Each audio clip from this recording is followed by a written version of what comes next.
یہ کہیں پہاڑوں پر گئیں اور پہاڑوں پر جانے کے بعد انہوں نے وہ ڈریس پہنا جسے دیکھ کر میں خود بڑا حیران ہوا کہ 60 سال کی عمر میں انہوں نے ایک چیلنج کیا تھا کہ 60 سال میں 6 پیکس بنانے ہیں جو پوری دنیا میں چل رہے ہیں. تو 60 سال میں یہ آبشار کے نیچے کھڑی ہوئی ہیں نیم بھرنا حالت میں, وہ بگنی کیا کہتے ہیں اس کو, سوئمنگ سوٹ پہن کر یہ وہاں پر کھڑی ہوئی ہیں اور یہ بڑے مزے سے یوں کر کے نا ایسے کر کے وہ ویڈیوز بنا رہی ہیں اور وہ ویڈیو سوشل میڈیا پر لگا رہی ہیں. تو اس کو دیکھ کر لوگوں نے بڑا ہی ان کو ٹرول کیا. ایک تو یہ کیا کہ آپ پہلے اپنی عمر دیکھیں, اس کے بعد آپ اپنا لباس دیکھیں, اس کے بعد آپ یہ دیکھیں کہ آپ کس ملک میں رہتی ہیں, اس کے بعد سب سے بڑی بات آپ یہ دیکھیں کہ آپ ایک مسلمان کے گھر میں پیدا ہوں یا آپ مسلمان ہیں. آپ یہ کیسا لباس پہن کر ویڈیوز بنا رہی ہیں اور کس طرح سے فخر سے پبلک کر رہی ہیں, آپ کو تھوڑا بہت احساس ہونا چاہیے. اب ظاہر ہے کہ ان چیزوں کو دیکھ کر لوگوں کو برا لگتا ہے, اوبیسلی برا لگتا ہے, اور پھر ایج کا بڑا وہ عمل دخل ہوتا ہے کہ جب عمر کے اس حصے میں جا کر بڑے بڑے سٹارز بھی اپنے آپ کو ان چیزوں سے پیچھے کر لیتے ہیں, اپنے آپ کو بہتر کرنے کی کوشش کرتے ہیں. وہیں کوئی ایسا جس کو ہم دیکھ کر کچھ سیکھنا چاہیں, جن کے پاس بیٹھ کر ہم کچھ سیکھنا چاہیں, وہ جب اس طرح کی کوئی چیز کرتے ہیں تو لوگوں کو برا لگتا ہے. خیر, فریہ الطاف کی اس ویڈیو کو دیکھ کر آپ کے دل میں کیا بات آتی ہے آپ کمنٹ سیکشن میں ضرور لکھیے گا اور اپنی رائے ضرور دیجیے گا کہ کس طرح سے کسی بھی آپ کے ارد گرد ایسی خاتون یا مرد ہو تو اس کو کس طرح سے سمجھانا چاہیے. خیر, چلتے ہیں نیکسٹ خبر کی طرف. وہ بات کرتے ہیں جی فضا علی اور ان کے شوہر کے بارے میں. ان کا شوہر جو ہے وہ پہلے زال سرحدی کا شوہر تھا. یہ بات سوشل میڈیا پر بہت چل رہی ہے اور جب یہ ویڈیو وائرل ہوتا ہے تو پھر زال سرحدی سامنے آتی ہے اور پھر ان کو بڑا غصہ بھی آتا ہے, لیکن وہ غصے کے انداز میں نہیں بلکہ اس انداز میں ویڈیو بنا رہی تھی کہ جیسے وہ لوگوں کو یہ بتانا چاہ رہی ہیں کہ تھوڑا بہت اگر آپ پڑھے لکھے ہوتے یا پھر پڑھنے کی کوشش کر لیتے تو آپ یہ حرکتیں نہ کرتے. زال سرحدی کے جو ہسبینڈ ہیں ان کا جو چہرہ ہے, ان کی جو مشابہت ہے, شکل و صورت, جسامت, وہ فضا علی کے موجودہ شوہر سے ملتی جلتی ہے. اب بہت سارے لوگوں نے یہ لگایا بغیر تحقیق کیے, بغیر سرچ کیے, بغیر ریسرچ کیے, بھئی یہ زال سرحدی کا جو شوہر ہے وہ پہلے جو فضا علی کا جو شوہر ہے وہ پہلے زال سرحدی کا شوہر تھا. اب اس چیز کو دیکھ کر ان کو غصہ تو آنا تھا, اوبویسلی آنا تھا یار, کہ پہلے آپ نے سرچ ہی نہیں کی, کیونکہ ان کے شوہر کی جو شکل و صورت ہے وہ ملتی جلتی ضرور ہے لیکن حقیقت میں تو نہیں تھا. آپ لوگوں نے کیا کیا جی, بس بغیر سوچے سمجھے وہ لگانا شروع کر دیا.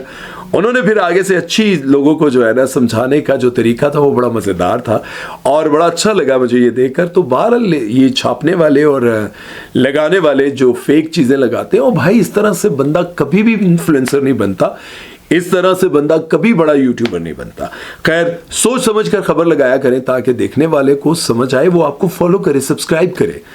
اس لیے نہیں کہ آپ جھوٹ بول رہے ہیں. اور جتنے بھی یوٹیوبر جتنے بھی جھوٹ بولا کرتے تھے وہ گمنام ہو گئے, ختم ہو گئے. خیر, چلتے ہیں نیکسٹ خبر کی طرف. وہ بات کرتے ہیں صبا فیصل اور ہیرا خان کی ہونے والی سوشل میڈیا پر لڑائی کے بارے میں, جو کہ آج کل بہت زیادہ وائرل ہے. اس لڑائی کی اصل وجہ کیا ہے, اس کا بیک گراؤنڈ کیا ہے, ذرا میں آپ کو بتاتا ہوں. آج سے 2-2.5 سال پہلے کی بات ہے جب صبا فیصل مارننگ شو میں آتی ہیں اور وہاں پر وہ یہ بات کرتی ہیں. آپ کو پتہ ہے صبا فیصل جب بھی مارننگ شو میں آتی ہیں تو دھڑلے سے کچھ بھی بات کر دیتی ہیں اور پھر وہ وائرل ہو جاتی ہے بات. تو وہ کہتی ہیں مارننگ شو میں کہ یہ جو لوگ کہتے ہیں نا کہ بیٹوں کا اچھا رویہ نہ دیکھتے ہوئے بچوں کی نافرمانیاں دیکھ کر تو کہتے ہیں کہ اچھا ہے میرا بیٹا ہی نہیں ہے.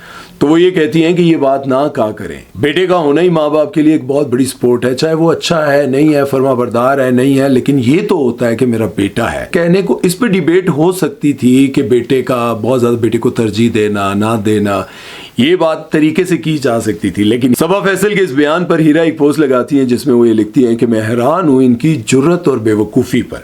مطلب وہ بدتمیزی کر رہی تھی. پھر اس کے بعد صبا فیصل کی بیٹی وہ پوسٹ لگاتی ہیں اور وہ یہ لکھتی ہیں کہ ہیرا آپ کو تمیز ہونی چاہیے اپنے سینئر سے بات کرنے کی. ٹھیک ہے آپ کی اپنی رائے, ان کی اپنی رائے, لیکن جیسے آپ بات کری ہیں وہ بدتمیزی ہے. اور انہوں نے یہ بھی کہا کہ اپنی سینئرز کی رسپیکٹ کرنا سیکھیں. اس کے جواب میں ہیرا لکھتی ہیں کہ میں ایک ایسے ملک میں رہتی ہوں جہاں پر عورتوں کے آگے ہی بہت مسائل ہیں. ایک عورت کے پیٹ میں جب بچہ ہوتا ہے تو پتہ جب یہ چل جائے کہ یہ بیٹی ہے تو اس کو وہیں پر قتل کر دیا جاتا ہے. نامولود بچوں کو وہیں پیٹ میں ہی مار دیا جاتا ہے. اور وہاں پر میں یہ بیٹھ کر سنتی رہوں کہ بیٹے بہت اچھے ہوتے ہیں, بیٹے بہت اچھے ہوتے ہیں. میں ان کے کام کی رسپیکٹ تو کر سکتی ہوں لیکن ان باتوں سے اتفاق نہیں کر سکتی. اس کے جواب میں صبا فیصل لکھتی ہیں کہ ان باتوں کو سمجھنے کے لیے تمہیں بہت تجربہ چاہیے. خیر اس لڑائی کو 2-2.5 سال گزر چکے تھے اور اب صبا قمر کی جب برتھ ڈے کی ویڈیوز آتی ہیں, ایک انفلوئنسر ہیں جن کا نام ہے ڈاکٹر اعجاز, وہ شوبز انڈسٹری کے حوالے سے بات کرتے رہتے ہیں, ولگیرٹی کے خلاف بات کرتے رہتے ہیں, اور ابھی جب صبا قمر کی برتھ ڈے کی ویڈیو سامنے آئی تو انہوں نے بولا کہ یہ کیا چل رہا ہے بھائی, یہ پاکستان میں کیا ہو رہا ہے. مطلب جہاں بڑے بڑے سٹارز کو اپنے کیلیبر کا خیال کرنا چاہیے, لوگوں کو اچھی چیزیں دکھانی چاہیے, وہیں یہ جو ہے ننگ دھڑک ہو کر اس طرح کے ورڈز انہوں نے یوز کیے کہ بیک لیس کپڑے اور تنگ کپڑے اور ناچ گانا اکٹھے پارٹی منائی جا رہی ہے. یہ سب کچھ نہیں ہونا چاہیے. ہیرا نے ڈاکٹر اعجاز وارث سے بھی بدتمیزی کی اور کہا کہ اس پھپھو کو کس نے حق دیا ہے, اس کا مائک کوئی لے لے, اس کو کس نے کہا ہے کہ وہ بولے, اور بہت ساری باتیں انہوں نے لکھی. تو اس پر پھر صبا فیصل دوبارہ سے وہ ایکٹیو ہوئی. لیکن میں پہلے یہ ضرور کہنا چاہوں گا کہ بھائی شکر ہے ڈاکٹر اعجاز جیسے بہت سارے لوگ ابھی ہیں جو بے غیرتی پر, ولگیرٹی پر, بے شرمی پر, ننگے پن پر بولتے ہیں. اور اگر یہ لوگ نہ بولیں, میں یہ سمجھتا ہوں کہ چند ہی مہینوں میں پاکستان میں ہر جگہ پر, ہر کونے پر آپ کو اسی طرح کے ڈریسز میں لڑکیاں نظر آنے لگ جائیں گی. ابھی بھی آپ بہت ساری سوسائٹیز میں دیکھیں, وہاں پر آپ کو اس طرح کے پارٹی, ننگے پن اور نائٹ کلب اور یہ سب کچھ آپ کو دیکھنے کو ملتے ہیں. رات کو اگر آپ لیٹ نائٹ نکلتے ہیں کسی بھی سوسائٹی میں, آپ کو کسی بھی سنسان جگہ پر گاڑی لگی ہوئی نظر آئے گی, وہاں پر میوزک چل رہا ہوگا اور کچھ لڑکیاں لڑکے پی بھی رہے ہوں گے, ڈانس بھی کر رہے ہوں گے. ایسا عام ہو گیا ہے.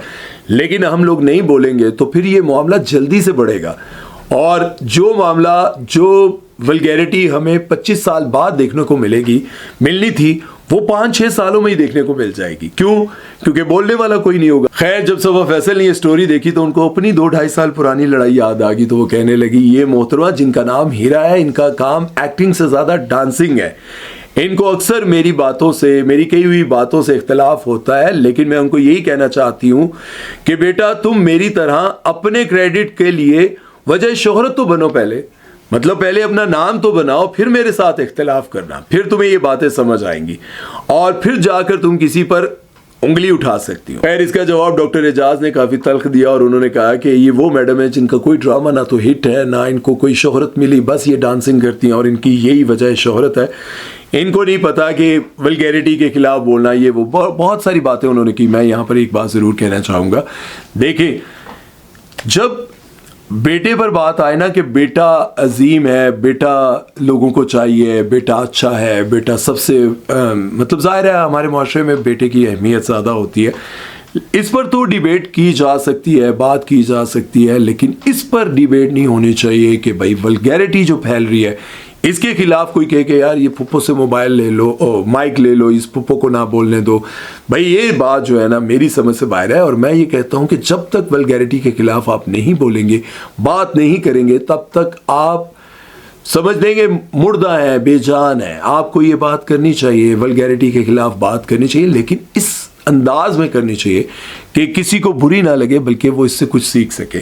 خیر اس بارے میں اب آپ لوگوں کی کیا رائے ہے کمنٹ سیکشن میں ضرور بتائیے گا. چلتے ہیں نیکسٹ خبر کی طرف, بات کرتے ہیں فیصل قریشی کے بارے میں.